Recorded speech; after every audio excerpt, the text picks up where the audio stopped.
What's up, everybody? We're back. Yeah! Hey, welcome back to the Metalhead's Journey. Hey, we are back this week to do the next album on the top 20 hair metal list. We're on the number 14 here. This is Dokken, and this is their album, Tooth and Nail. We'll get right into it here and get right into the review of the album. And by the way, this is number 14 on the top 20 hair metal list of all time.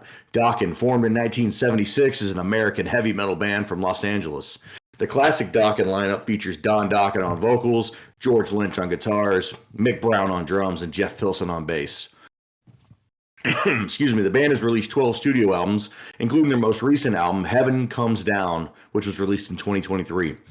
The band has had several number one hits and has sold over 10 million records worldwide. Tooth and Nail, released 40 years ago in 1984, is the band's second studio album. After the unsuccessful U.S. release, I'm just going to read from Wiki here because I thought all this was good info here. After the unsuccessful U.S. release of the band's 83 debut album, Breaking the Chains, the record label was reluctant to give credit to Dokken for a follow-up. Dokken's management struggled to convince the label's executives to give the band another chance, and this fight for recognition is reflected in the album's title. This album was the group's first, with bassist Jeff Pilson. The production of the album was entrusted to renowned producer Tom Werman, but the recordings were hampered by the clash of egos between vocalist Don Dokken and guitarist George Lynch, who could not work together in a studio at the same time, and by the excesses of musicians and technicians. For these reasons, Werman was unable to carry on his work and quit the job after a few weeks. Replaced by Roy Thomas Baker and Michael Wagner, who completed the recordings and mixed the album. The music of the album ranges from fast and aggressive tracks to pop and melodic ballads. Tooth and Nail received positive reviews, but was a slow seller, reaching the peak of number 49 on the U.S. Billboard 200 and gold status more than 10 months after its release, on the wake of the success of the single Alone Again and of its accompanying music video. I thought this was crazy. The album was certified platinum in 1989, after both their next two albums came out, Under Lock and Key and Back for the Attack. This album had three singles: Into the Fire, Just Got Lucky, and Alone Again. Yeah, I thought that was. I usually, just try to cherry pick some things from there to kind of keep it short, but I thought there was a lot of interesting things about the recording of the album there. Just, you're only on your second album and you're already having a hard time getting along with the guitar player and the vocalist, right? Yeah. Like that's tough. And they're still together for like 5 years after this, so I don't know how they made that work. I'm sure they were making money. Probably. Yeah. Eventually they were, obviously. But I know they did break up as a band, and then they got back together, and then they like had recently got back together again. Like they've reunited twice. Yeah. Yeah, current state, Don Dokken's the only original member. I mean, at this point, it's basically Megadeth. It's just him and him hiring hired guns, basically. Yeah, but hey, at this time they were a true band in 1984. Jason, why don't you kick us off, man? What'd you think about the record? I had heard of Dokken. I had never actually heard Dokken. Same. I expected to get into this album and go, oh, that song, that's them. That didn't happen. I'm not going to say I was disappointed in the album. I thought it's a good listen. It's not too long. Most of the songs are fairly short and sweet. I do feel like I either don't connect with the content or something, because there was something off for me in this album. So while I didn't mind listening to it, I'm glad we only listened to it for about a week. I got to spend a couple of weeks with it because I listened to it on my way to Vegas a couple of weeks back and spent some time with it. And typically with the hair metal list, I feel like the first listen is usually the best listen of the album, and then subsequently the album gets worse. I didn't find that in this case. I really enjoyed getting to spend a good amount of time with this record. I think this has a lot of the same standards for hair metal in terms of the sound, the vocals, right? Like I think you turn this on and it sounds like hair metal, unlike and I'm not shitting on it, right? I know Wasp was highly rated by everybody on this group, but like you turn on Wasp, and for the most part, it doesn't sound like hair metal. I think this does a really good job of sounding like hair metal, but also not coming across so much like a party record. I thought there was a lot of substance in the songs that they were covering. Obviously, there are some party stuff on here too, but I thought there was some really, yeah. But I thought this was really strong from a songwriting standpoint, and I thought from a guitar standpoint, I thought it was very strong. Not to tip who I'm going to go with for my MVP, George Lynch, but like these riffs are pretty damn solid on this record. Oh, yeah. So I found myself really enjoying the record for the most part. There was a couple songs by the end of it that I was like, okay, like these would easily be skippers or ones I would cut. But I mean, for the most part, I think there's some high highs on this record for sure. Jonah, what'd you think?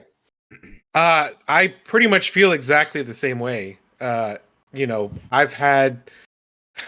basically have a little bit of a preconceived notion every time we come to the hair metal list because, it doesn't always age well and, yada, yada, yada. I say it every time. So I was pleasantly surprised with this one because I thought it was pretty good. There's a lot of singable choruses where you can, kind of sing and chant along to. And I think you nailed it. The songwriting, I think, is pretty on point. The guitar work is really good. There's some real nasty riffs and licks, sprinkled throughout. So I had a really good time. My only real criticism, and it's kind of a major one, unfortunately, is obviously if this had a troubled, production from as far as in the recording studio, and that does show through in the final product. Some of the songs are quieter than others, so it doesn't make for a super smooth listening experience when you're going all the way through it from beginning to end. But that aside, the actual content of the songs I really enjoyed. I think overall I was pretty high on it by the time I was done writing all my notes. I can't say the same thing as you and Josh. I bet you my score is going to be similar to Jason's, but overall I would say my sentiment or my feeling coming away from this is probably worse than Jason's. I found this incredibly tough listen. Incredibly tough. You're dumb. Hey, look, it is what it is. How dare you, dude? Give me a break, bro. Like this is like you're talking like this is David Lee Roth. No, it's not. It's not David Lee Roth bad, but like this is just a nothing album for me. To me, this is pretty much hair metal, right? Like the exact example of hair metal, not glam metal, right? Like not the flashy, whatever, but like this is everything that's to me is just like it exists. I would say if it wasn't for George Lynch, like his guitar work and some of the riffs on some of these songs, like this would have been a non-recommend for me instantly. But like that's pretty much it. Like everything else to me is by the numbers. Like it's just by the numbers hair metal. There's nothing egregious. Like if this was on in the background, whatever, it's fine. But there's nothing on here that it's like, oh man, that song is amazing. Like I want to hear that again. Like that never happens for me. Did none of the choruses get stuck in your head or anything like that? No. I was gonna say, what do you think about Dokken's vocals? He's a fine vocalist, but he does nothing to separate himself from his peers, in my opinion. He's just he's of the times, so he's good, right? Like he's technically a good vocalist, but a competent vocalist, yeah, at least, but right? I think he's the best we've had yet on this list. I think. I mean, maybe from a technical standpoint, sure, but not from an enjoyment level for me. Yeah, I mean, just like this exists. This is the definition of absolutely fine for me. Like I could take it or leave it, and I in this case, I'll never listen to this record again. All right, so I'm guessing we both had George Lynch for MVP. Fossil, Who'd you have? I actually went with Dokken, the man himself. The guy who hates vocals the most. Good job, Exactly. I have it Russell. written here. Uh, Usually not a big fan of some of the vibrato, high shrill vocalist, but he peppers that in throughout the songs. He has decent range. He carries the choruses well. To your point, they're catchy. Uh, I enjoyed his vocals on this album, and for the level of enjoyment I got out of this album, it playing in the background, I noticed his vocals more than I noticed any kind of riff where I was like, "Holy crap, what's that?" Yeah, I didn't find him going into the super high register Yeah, it's like only a too few points. often. There was a couple Yeah. of times. Yeah, Jonah, who'd you have for MVP? Yeah, it's got to be George Lynch for me. Also, I thought the guitar work was really good, and there, like I said, there's a few moments here where like there's some really and spoiler for one of my top tracks. There's like a song where there's like a lot of really good licks and pinch harmonics and stuff like that, and that song is one of my favorites for sure. Yeah, George Lynch all the way. Well, Jonah, you brought up production earlier, so let's jump ahead a little bit here. So let's just go ahead and give your score for the production of this album. Unfortunately, because of those issues, it suffers. It didn't ruin my enjoyment, so it's not really going to have an effect on my overall score. But I scored the production a 4. I have exactly a 4 as well. Like it's not Jason? egregious, but it's noticeable. Yeah, I also didn't. My production, like, it did not affect my final score as well. But yes, production is not good. It does not.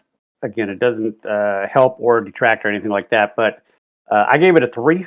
I don't think you can have now. If people aren't clear of what we're talking about, there are certain songs on here in which the volume of the entire song just goes lower, and then there are other songs in which it just goes higher, and then some of the songs just sound muffled, where you can't hear much clarity in the instrumentation, depending if you're in the car or if you're in your headphones or listening to it. Is that 50-year-old ears, or is that just No, the look, album? I have excellent hearing. It's crazy Okay. that this album was never like remixed or remastered. I know, Maybe they don't so- have Yeah. those available. Yeah, I know that like when you're going along and you get to Heartless Heart, you have to turn it up.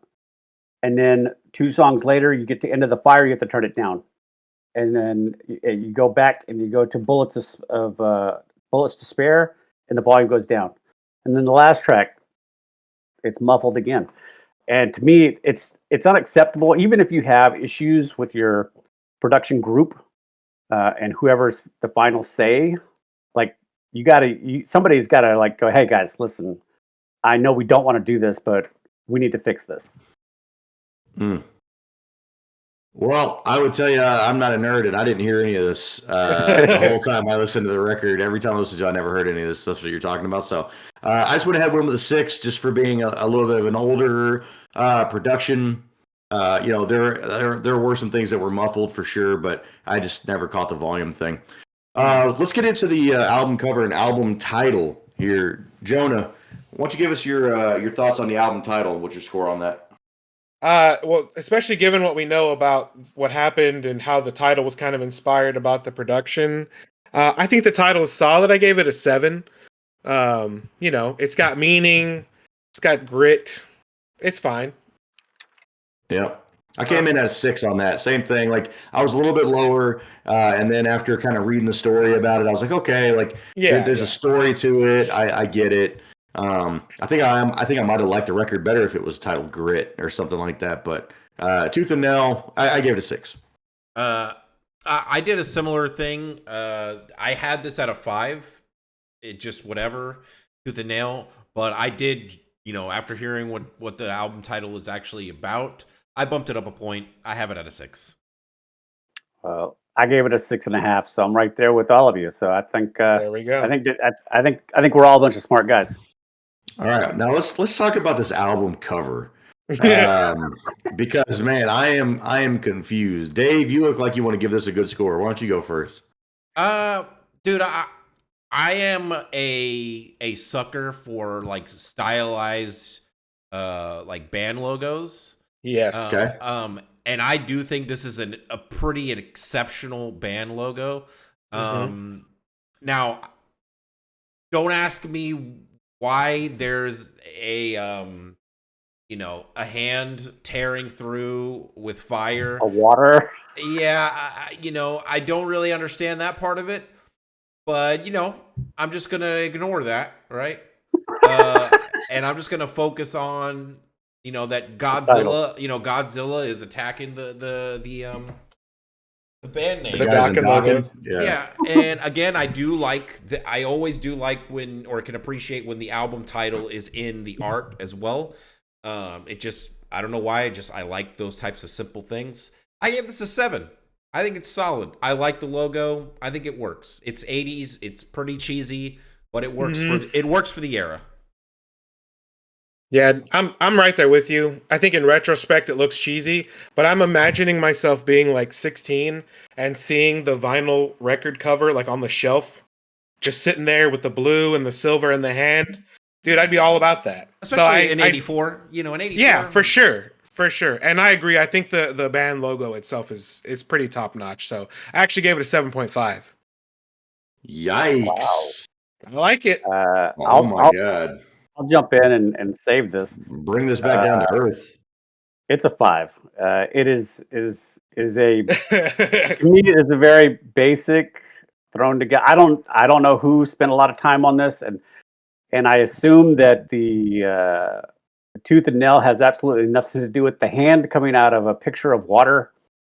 It is what it is. I do like the logo itself. I think it's pretty cool. But I mean, if you're going to put time and effort into the logo, just make that the centerpiece and make everything else around it. I don't know maybe there's a story about the hand coming out of a poster of water.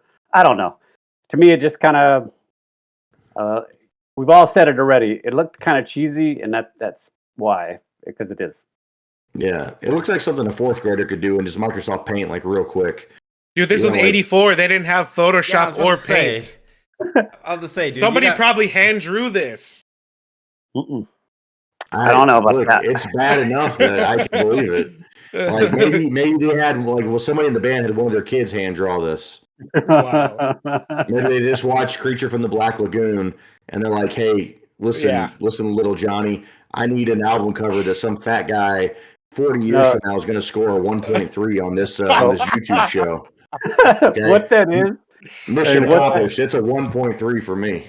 Wow. What that is somebody's just X-Acto knifed out the hand and slapped it on the top of that picture of the Dokken. I would have liked better of like, I don't know. Give me some dentist looking thing where you're like you got your hand rammed into somebody's mouth or something like that. I don't know. All right. This was just I don't understand how it ties into the to the album at all. But yeah, let's get into the top tracks. Dave, since you're the grumpy curmudgeon tonight with this album, why don't you just give us your top track? So. Oh, I was gonna say I do have more than one top track. I do have 3. Okay.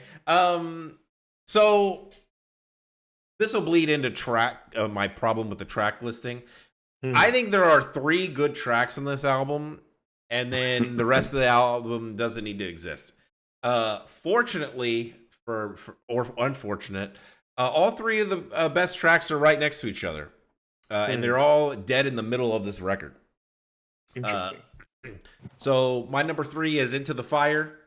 That does actually have a catchy chorus. I appreciate that song.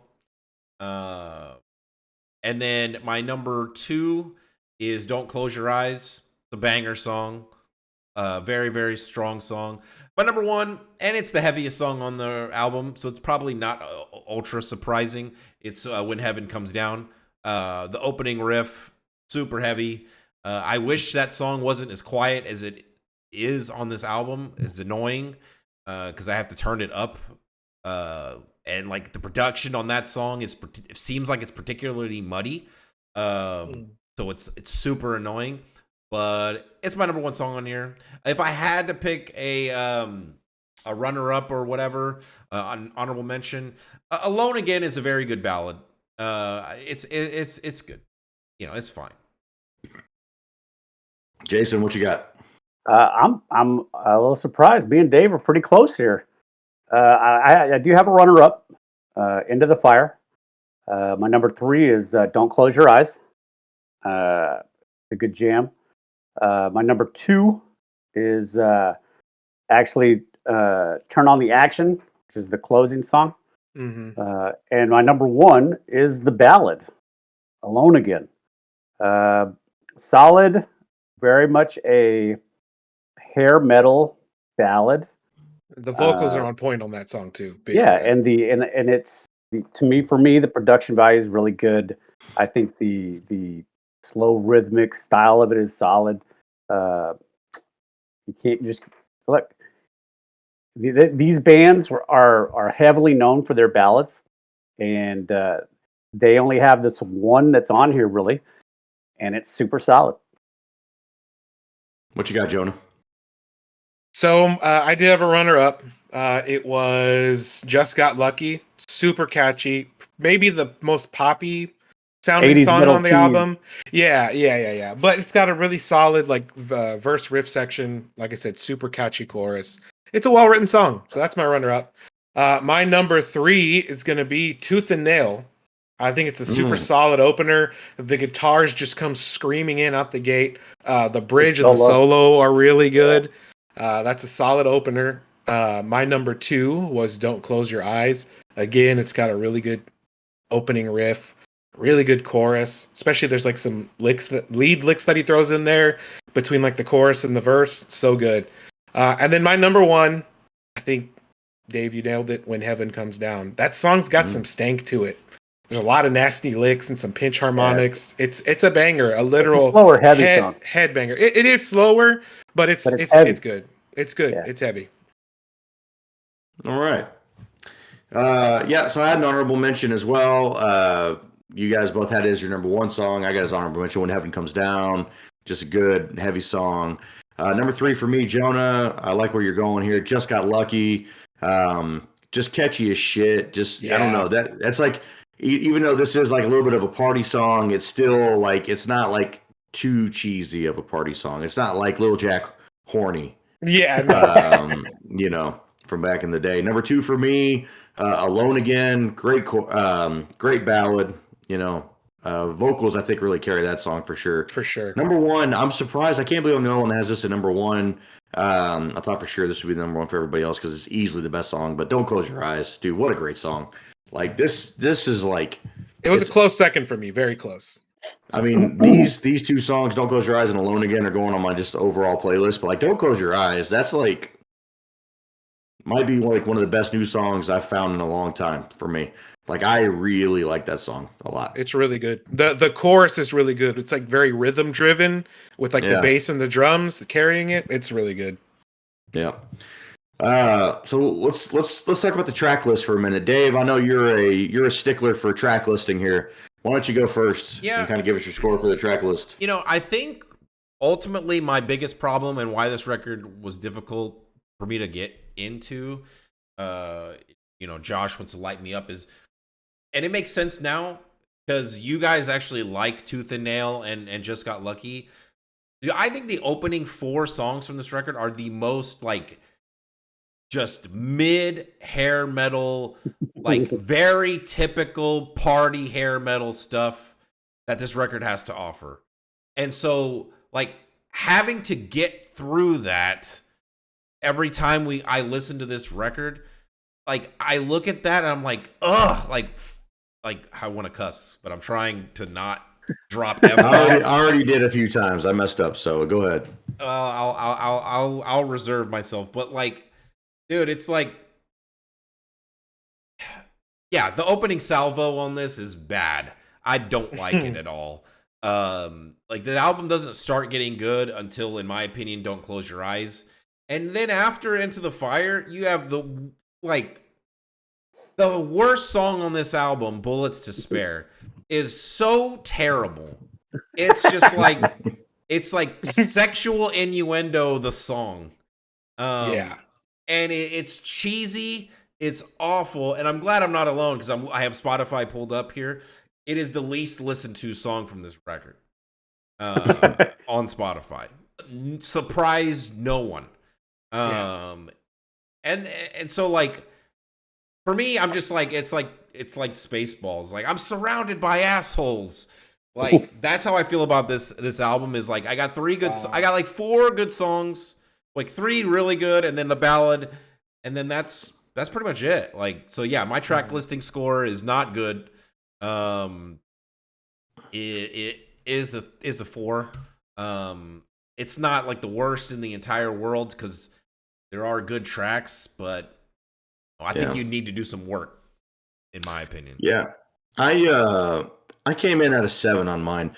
I thought it was put together pretty well. I'm just not crazy.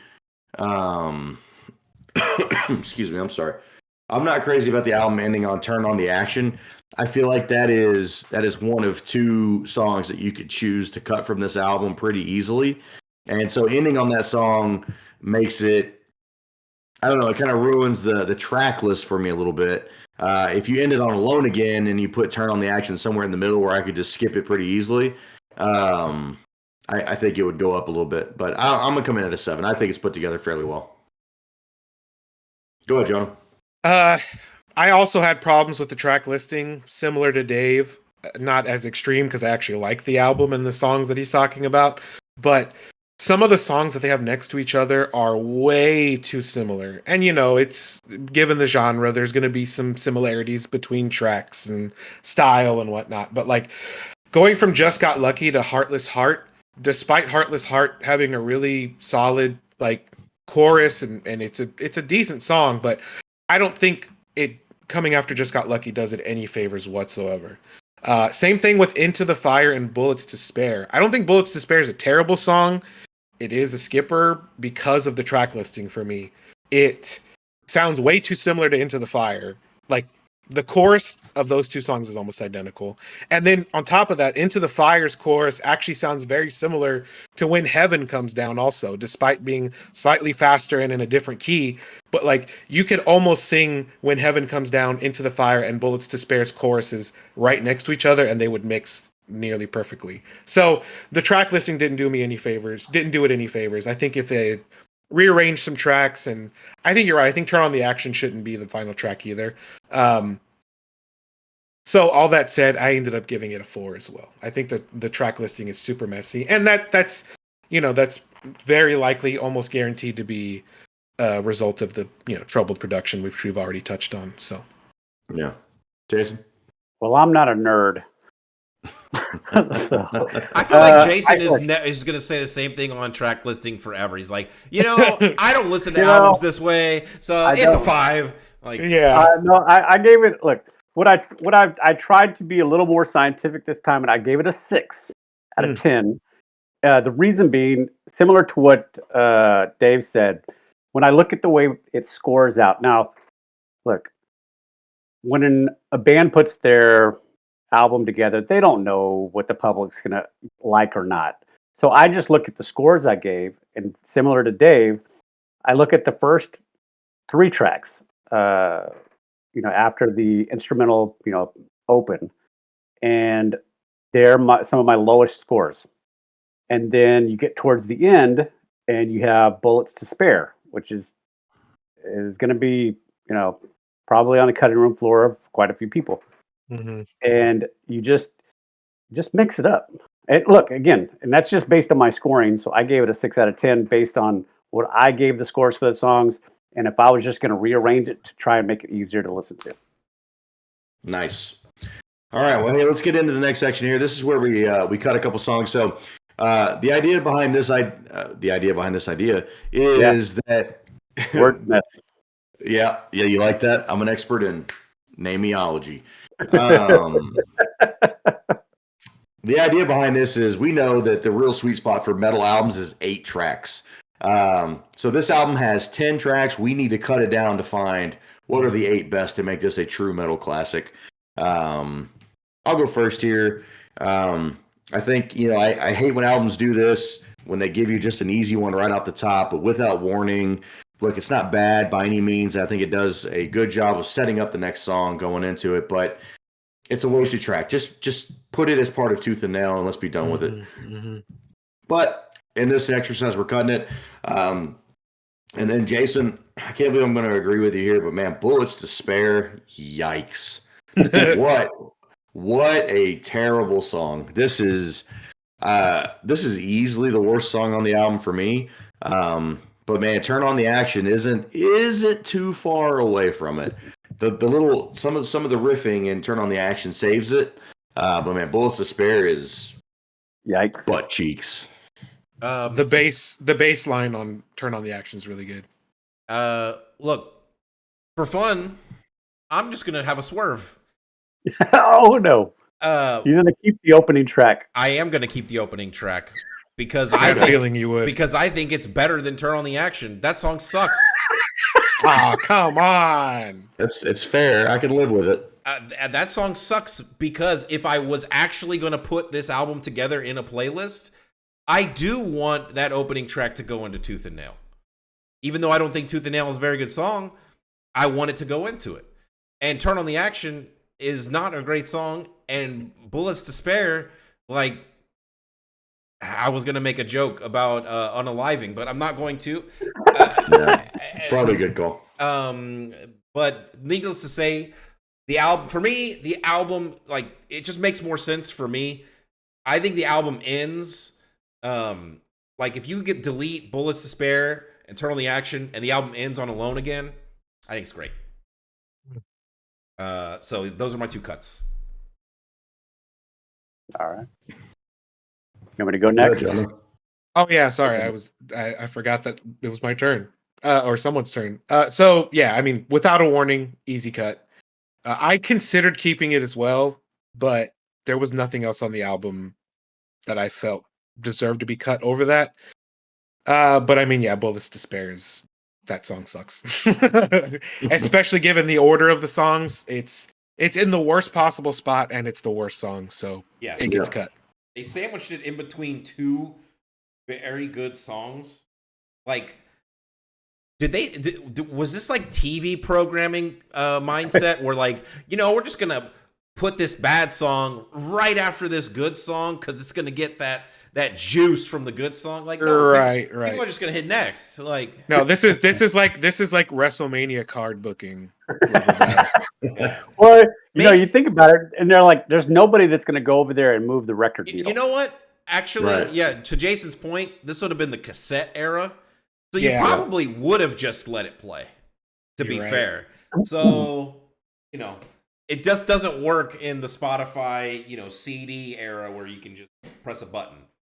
Yeah. You can literally skip the song without even lifting a finger. Or you can remove it from the playlist altogether. That too. So I'll go next. I was going to cut Without Warning, but you know what? Fuck it. I'm gonna keep it. I'm gonna get rid of course, Bullets to Spare, which is tied for the worst song on here for me. And I'm gonna also cut track 4, Heartless Heart. Not a bad cut either. Yeah. What are you talking about, dude? You do have a heartless heart, dude. That one was admittedly close to being cut for me. It's just a worse version of Just Got Lucky. It kind of is. Well, Just Got Lucky is excellent, so just the worst version is it's okay. It's only like a point lower. It's still a good song, so that's why I didn't. Yeah, I was not a big fan of Just Got Lucky either. Not a fan of this. That's because you're stupid. I'm not a fan of being on the show. Hey, so let's get into the last category here. This is where we like to give our score for the record. And I should probably do this at the top of the show so you guys better understand our scoring system for some of these other things. But just to give you an idea of how we score albums, in a lot of cases for a lot of folks, an average score is a 7. For us, it's a 5. So anything 4.9 and below, that's various levels of we would not recommend the album. Anything 5 and above is various levels of we would recommend it. And 9 to 10 is like all-time classic level. Dave, go ahead and start us off. I think you're going to give us the lowest score today. All right, you'll be proud of me after we get the average score. I did a little write up for what each score means. Okay. 1, 2, 3, 4, 5, 6, 7, 8, 9, 10. Not like the individual decimals. Look, I think you will be surprised at my score because I have been trashing this record But when I give a score, I try to take some of my like generic booger eating hatred out of it. And I have to factor in what I gave other records and do all that. So I came in at a 6.1. I think the good songs are good, but again, I would never listen to this record as an entire entity ever again. I don't think the record listening experience is good.